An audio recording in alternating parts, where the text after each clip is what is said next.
राज्याच्या राजकारणात सध्या सगळ्यात मोठा भूकंप बघायला मिळत आहे, ज्याचा कोणीच विचार केला नव्हता अशी घटना सध्या घडत आहे। एका रात्रीत सगळा डाव पलटला। अखेर शरद पवारांनी गुगली टाकली आणि महाराष्ट्राच्या राजकारणातला हा आजवरचा सगळ्यात मोठा भूकंप ठरणार आहे असं चित्र सध्या बघायला मिळत आहे। अजितदादांच्या जाण्याने संपूर्ण राज्य शोकसागरामध्ये बुडालेले असतानाच अचानक सुनेत्रा पवार यांनी उपमुख्यमंत्री पदाची शपथ घेतली। महाराष्ट्राच्या पहिल्या महिला उपमुख्यमंत्री म्हणून त्यांना मान तर मिळाला, पण पडद्यामागे असा काही खेळ रचला गेला आहे ज्यांनी राजकारणाचे तख्तच हादरून सोडले आहे। जेव्हा मुंबईत शपथविधीची तयारी सुरू झाली तेव्हा कोणाचंही लक्ष नव्हतं अशा बारामतीमध्ये 84 वर्षाच्या त्या योद्धाने या राजकारणाचा संपूर्ण अंगलच बदलून टाकला होता। सुनेत्रा पवार यांनी शपथ घेताना साहेबांना अंधारात ठेवलं की हा सुद्धा शरद पवार यांचा एखादा गुप्त प्लॅन होता। पार्थ पवारांनी बारामती येऊन शरद पवार यांच्याशी 1.5 तास केलेली ती चर्चा आणि त्यानंतर विलिनीकरणाच्या ज्या चर्चा सुरू झाल्या आहेत त्यांनी चक्क भाजपाच्या गोट्यामध्ये देखील अस्वस्थता निर्माण झाली आहे। म्हणतात ना, पवार जे बोलतात ते मनात नसतं आणि जे मनात असतं ते कधीच बोलत नाहीत। बारामतीचे चाणक्य आणि महाराष्ट्राच्या राजकारणातील भीष्म पितामहा म्हणून ओळखल्या जाणाऱ्या शरद पवारांनी नक्की कोणता डाव टाकलाय? दोन्ही राष्ट्रवादी एकत्र येणार की हा केवळ एक आभास आहे? आणि जर ते एकत्र आले तर भाजपाच्या नाकात दम कोण करणार आहे? चला तर मग जाणून घेऊया या गुंतागुंतीच्या राजकीय चालीबाजीचा प्रत्येक धागा। महाराष्ट्राच्या राजकारणात काल जे घडलं ते इतिहासात नक्कीच आता सुवर्ण अक्षरांनी नोंदवलं जाणार आहे। राजभवनावरती कॅमेऱ्यांचा लखलखाट आणि टाळ्यांचा कडकडाट सुरू असतानाच बारामतीच्या गल्ली बोळांमध्ये अशा काही हालचाली घडत होत्या ज्यांचा विचार कोणाच्या स्वप्नातही आला नसेल। सुनेत्रा वहिनी पवार यांचा महाराष्ट्राच्या पहिल्या महिला उपमुख्यमंत्री म्हणून झालेला शपथविधी हा वरवर पाहता एक ऐतिहासिक क्षण होता। अजितदादांच्या राष्ट्रवादीची सर्व जबाबदारी आता सुनेत्रा वहिनींकडे आली असं वरवर वाटत असलं तरी त्याच क्षणी पडद्यामागे एक असा खेळ रचला गेला ज्याने गल्लीपासून ते दिल्लीपर्यंतच्या सर्व गणितांना सुरंग लावला आहे। सर्वांचे लक्ष मुंबईकडे लागलेले असताना बारामतीत बसलेल्या चाणक्यांनी अवघ्या काही तासात असं काय केलं की ज्याने संपूर्ण राजकारणाचे चित्र पालटलं। पण राजकारणात जे डोळ्यांना दिसतं ते कधीच पूर्ण सत्य नसतं हे आपण अनेकदा पाहिले। अजितदादांच्या निधनाचा शोक अजून ओसरला नव्हता, 4 दिवसही पूर्ण झाले नव्हते तोवरच हा शपथविधी पार पडला। मग या सत्तेच्या खुर्चीसाठी इतकी घाई का झाली? वरवर पाहता हे सत्तेचे हस्तांतरण वाटत असले तरी आतून हे एखाद्या मोठ्या राजकीय षडयंत्राचे टोक होते का? ज्यावेळी सुनेत्रा वहिनींनी पदाची शपथ घेतली अगदी त्याच वेळी बारामतीतून सुरू झालेल्या राजकीय हालचालींनी संपूर्ण राजकारणाचा अंगलाच पूर्णपणे बदलून टाकला। हा शरद पवारांचा मास्टर स्ट्रोक होता की अजितदादांच्या गटाची रणनीतीच उलटी पडली? चला तर मग उलगडूया या राजकीय थ्रिलरचा प्रत्येक रहस्यमय टप्पा। मुंबईतील मंत्रालयाचे गलियारे जेव्हा नवीन बदलांच्या चर्चेने दुमदुमत होते तेव्हा बारामतीच्या मातीत एक विचित्र प्रकारची शांती पसरली होती। अजितदादांसारख्या एका कणखर नेतृत्वाचा असा अचानक आणि रहस्यमय शेवट झाल्याने संपूर्ण राज्य सुन्न होते। पण म्हणतात ना, राजकारणामध्ये भावांना स्थान नसतं, तिथे केवळ शक्यता आणि संधीचा विचार केला जातो। अस्थि विसर्जनाचा विधी पार पडल्यानंतरच्या त्या दिवसात काही अत्यंत महत्त्वाच्या घडामोडी घडत होत्या ज्यांच्याकडे कोणाचंच लक्ष नव्हतं। विश्वासार्ह सूत्रांकडून मिळालेल्या गोपनीय माहितीनुसार अजितदादांच्या गटातील काही बड्या नेत्यांची एक अत्यंत गुप्त बैठक पार पडली असं बोललं जातंय की या बैठकीत म्हणजेच की सुनील तटकरे, प्रफुल्ल पटेल, धनंजय मुंडे आणि छगन भुजबळ यांसारखे दिग्गज उपस्थित होते। पण सर्वात मोठा प्रश्न हा उभा राहतो की ज्यांच्या कुटुंबाचा मुख्य आधार हरवला होता त्या पवार कुटुंबातील एकही सदस्य, मग ते शरद पवार असोत, सुप्रिया सुळे असोत की पार्थ पवार, या चर्चेमध्ये सहभागी का नव्हते? कुटुंबाला या प्रक्रियेपासून लांब ठेवण्यामागचा हेतू असावा। राजकीय विश्लेषकांच्या मते दादांच्या जाण्यानंतर पक्षात जो एक प्रकारचा सत्तारिक्ततेचा काळ निर्माणच झाला होता त्यावर नियंत्रण मिळवण्यासाठी काही नेत्यांनी घाईघाईने हे पाऊल उचललं। पण त्यांना कदाचित कल्पना नसावी की बारामतीत बसलेला चाणक्य आपला डाव आखत बसला आहे। एका रात्रीत फोन कॉलचा महापूर आला आणि दुसऱ्या दिवशी सकाळी मंत्रालयातील प्रशासकीय फाईल्सना एक अनाकलनीय वेग प्राप्त झाला। जेव्हा सुनेत्रा पवार राजभवनाच्या शपथविधी सोहळ्यात त्या लाल कॉर्पोरेटवरून चालत होत्या तेव्हा त्यांच्या चेहऱ्यावर संयम होता, पण डोळ्यात एक प्रकारचा संभ्रमही जाणवत होता.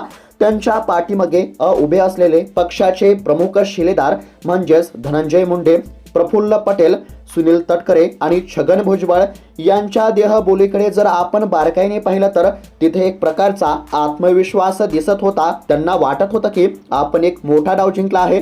शरद पवारांना बाजूला करून आता आपणच राष्ट्रवादीचे खरे सूत्रधार आहोत अशी त्यांची भावना होती.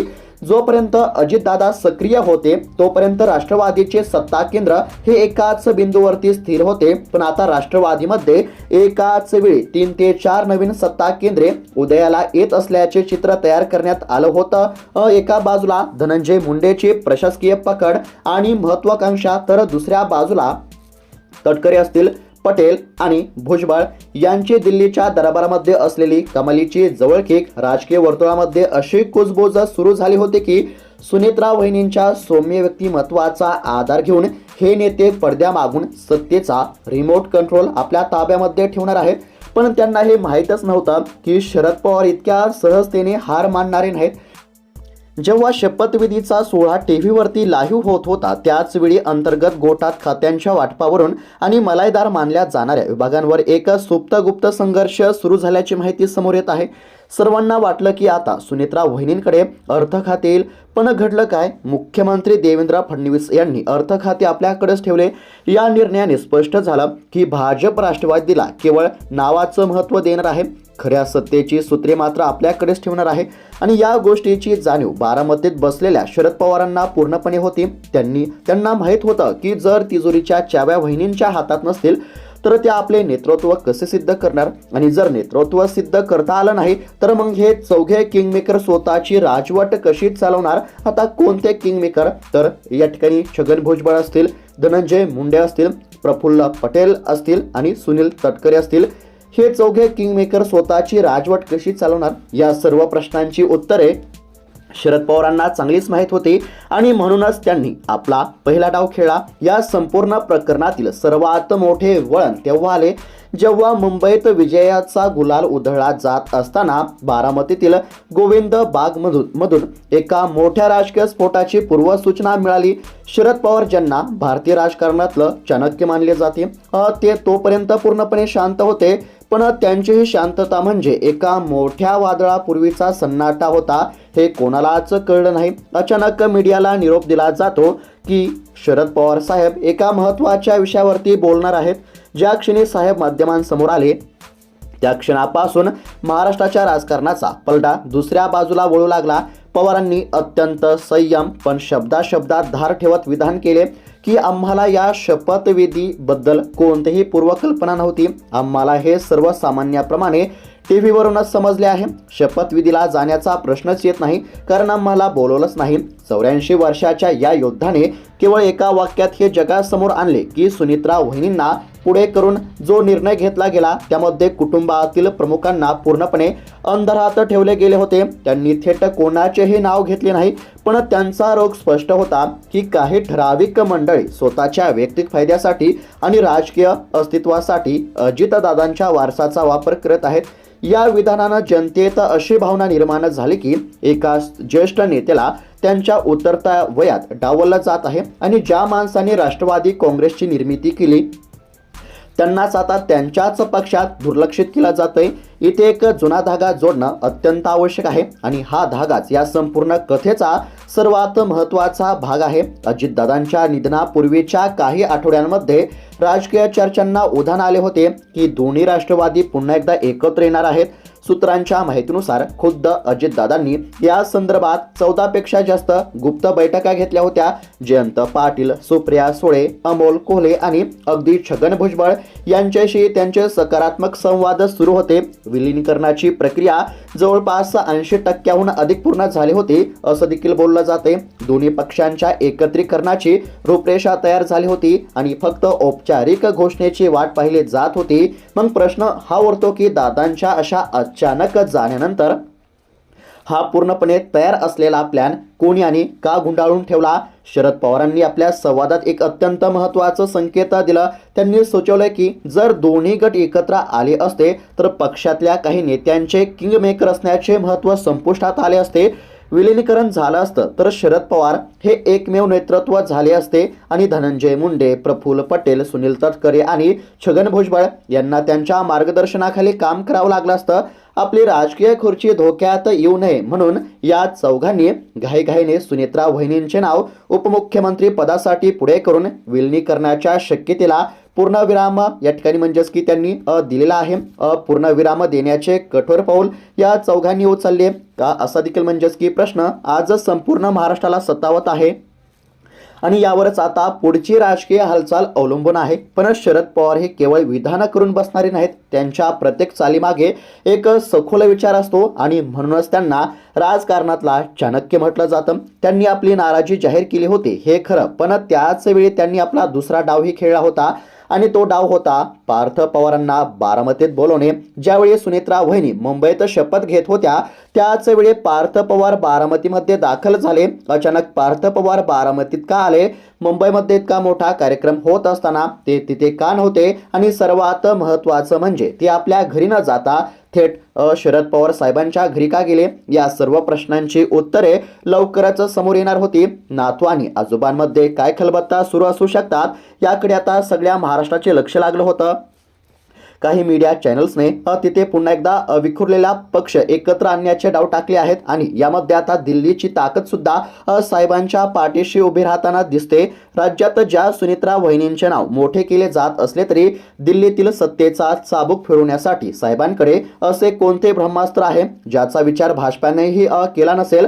आज केंद्रातील सरकार हे नितीश कुमार आणि चंद्रबाबू नायडू यांच्या पाठिंब्यावरती उभे आहे हे सर्वांनाच माहीत आहे. अशा परिस्थितीमध्ये पंतप्रधान नरेंद्र मोदी यांना सुनील तटकरे यांच्यापेक्षा शरद पवारांच्या 8 खासदारांचा पाठिंबा जास्त मोलाचा ठरू शकतो. पवारांना हे चांगलंच माहिती आहे की दिल्लीतील आपली ताकद काय आहे आणि ती ताकद आता वापरण्याची वेळ आली आहे. इकडे राज्यामध्ये सुनेत्रा वहिनींना उपमुख्यमंत्री केले तरी अर्थ खाते हे फडणवीसांनी आपल्याकडेच ठेवले आहे. जर तिजोरीच्या चाव्याच वहिनींकडे नसतील तर त्या आपले नेतृत्व कसे सिद्ध करणार? हा प्रश्न या चौघडीच्या रणनीतीवरती म्हणजेच की मोठे प्रश्नचिन्ह निर्माण करतो आणि यातूनच पवारांच्या एकात्मिक राष्ट्रवादीचा मार्ग सुकर होताना दिसतो. असे बोलले देखील जात आहे की दोन्ही पक्ष एकत्र आले तर राष्ट्रवादीकडे 40 आमदार आणि 8 खासदार असतील. ही संख्या महाराष्ट्रातील कोणत्याही सत्ताधारी पक्षाला दुर्लक्षित करता येणार नाही. आणि जर अर्थ खातं पुन्हा एकदा राष्ट्रवादीकडे आलं तर मग धनंजय मुंडे, प्रफुल्ल पटेल, सुनील तटकरे आणि छगन भुजबळ यांची राजकीय महत्त्वाकांक्षा पूर्णपणे धुरीला मिळेल. कारण विलिनीकरणानंतर शरद पवार हे एकच आणि अंतिम नेतृत्व असेल. आता या संपूर्ण ट्रेलरचा शेवटचा आणि सर्वात धक्कादायक टप्पा येतो. राजभवनावरचे दिवे आता मावले आहेत. सोहळा संपला आहे पण खरी लढाई आता सुरू झाली आहे असं देखील बोललं जात आहे की ज्या सुनेत्रा वहिनींना पुढे करून शरद पवारांना शह देण्याचा प्रयत्न केला त्याच सुनेत्रा वहिनी येत्या काही दिवसात स्वतःहून सिल्वर ओकवरती जाऊन साहेबांचे आशीर्वाद घेतील. राजकीय वर्तुळात आता ही चर्चा जोरदार सुरू झाली आहे आणि जर हे खरं झालं तर या चौकडीचा सगळा खेळ संपेल. सस्पेन्स उघड झाला आहे. पार्थ पवार आणि शरद पवार यांच्यातील 1.5 तासाच्या बैठकीत विलिनीकरणावरती शिक्कामोर्तब झाल्याची चर्चा आहे. ज्या सुनेत्रा वहिनींनी राष्ट्रवादीच्या मालकीन म्हणून प्रोजेक्ट केलं जात आहे म्हणजेच की त्यांना प्रोजेक्ट केलं जात आहे त्या प्रत्यक्षात साहेबांच्याच मार्गदर्शनाखालीच काम करतील. ज्यांनी पवार कुटुंबामध्ये भांडणे लावून तिसऱ्या पक्षाचा फायदा करून देण्याचा प्रयत्न केला त्यांचे डाव आता त्यांच्यावरच उलटणार आहेत. कारण महाराष्ट्राच्या राजकारणामध्ये आजही एक शब्द अंतिम असतो आणि तो म्हणजेच की शरद पवार म्हणतात ना, पवार जे बोलतात ते मनात नसतं आणि जे मनात असतं ते कधीच बोलत नाहीत. साहेबांनी नाराजी व्यक्त केली ती केवळ या चौघडीला सावध करण्यासाठी होती. पण खरा खेळ तर विलिनीकरणाचा आहे आणि तो आता उघडीस येणार आहे. भाजपाच्या गोट्यातही या घडामोडींमुळे अस्वस्थता निर्माण झाली आहे. त्यांना समजलंय की जर राष्ट्रवादी एकत्र आले तर त्यांचे महाराष्ट्रातील वर्चस्व धोक्यामध्ये येईल. आतापर्यंत त्यांनी फूट पाडा आणि राज्य करा या धोरणावरती काम केलं होतं पण आता ते धोरण फसणार आहे असे त्यांना कळू लागलं आहे. दिल्लीतील नेतृत्वाने देखील या प्रकरणाकडे गंभीरपणे लक्ष देण्यास आता सुरुवात केली आहे. कारण महाराष्ट्र हे देशातील सर्वात महत्त्वाचे राज्य आहे आणि तिथे जर राष्ट्रवादीने मजबूत पाया घातला तर पुढच्या निवडणुकांमध्ये त्याचा परिणाम होऊ शकतो। म्हणूनच भाजपाने आता पुन्हा एकदा सुनेत्रा वहिनींना जवळ करण्याचे प्रयत्न सुरू केले आहेत। त्यांना अधिक खाते देण्याचा अधिकार देण्याचं आश्वासन दिलं जात आहे। पण सूत्रांच्या माहितीनुसार सुनेत्रा वहिनींनी हे सर्व ऐकले आहे, पण अंतिम निर्णय घेण्यापूर्वी ते साहेबांशी नक्कीच बोलणार आहेत। आणि जर साहेबांनी विलिनीकरणासाठी हिरवा कंदील दिला तर मग कुठलाही मोह त्यांना रोखू शकणार नाही, कारण शेवटी अजितदादांच्या स्वप्नाला साकार करणं हेच खरं श्रद्धांजली असेल असं सुनेत्रा वहिनींना देखील वाटत असं एक म्हणजेच की येत आहे। तर प्रेक्षकांनो, ही होती ती माहिती जी शपथविधीच्या आधी आणि नंतर घडलेली असू शकते। आता इथे एक गोष्ट मला स्पष्ट करायची आहे की या व्हिडिओ म्हणजेच की व्हिडिओ आपण जे काही मुद्दे मांडले आहेत, या व्हिडिओमध्ये आपण जे काही मुद्दे मांडले आहेत ती कुठलीही अधिकृत घोषणा किंवा कोणावरती केलेला थेट आरोप नाही आहे। महाराष्ट्राच्या राजकारणामध्ये सध्या ज्या वावड्या उठत आहेत, विश्लेषकांमध्ये ज्या चर्चा सुरू आहेत आणि सूत्रांकडून जी माहिती मिळते त्यावरती आधारित मांडलेली ही केवळ एक शक्यता आहे, हे लक्षात घेणं आवश्यक आहे। राजकारण हा अनिश्चिततेचा खेळ आहे। इथे आज जे दिसतंय ते उद्या असेलच असं नाही, पण एक प्रश्न मात्र उरतोच, तुम्हाला काय वाटतं? शरद पवारांनी खेळलेली ही गुगली खरोखरच विलिनीकरणाचा मार्ग मोकळा करणार आहे का? सुनेत्रा वहिनींचा हा निर्णय राष्ट्रवादीला पुन्हा एकत्र आणेल की हा केवळ सत्तेचा एक तात्पुरता खेळ आहे? आणि राष्ट्रवादीच्या या संभाव्य एकत्रीकरणामध्ये आता कोणाचं पारडं जड ठरेल? तुमचं मत काय आहे ते कमेंटच्या माध्यमातून आम्हाला नक्की कळवा। आणि अशाच महत्त्वपूर्ण अपडेटसाठी चॅनलला नक्की सबस्क्राईब करून घ्या। भेटत आता पुढच्या व्हिडिओमध्ये, तोपर्यंत धन्यवाद।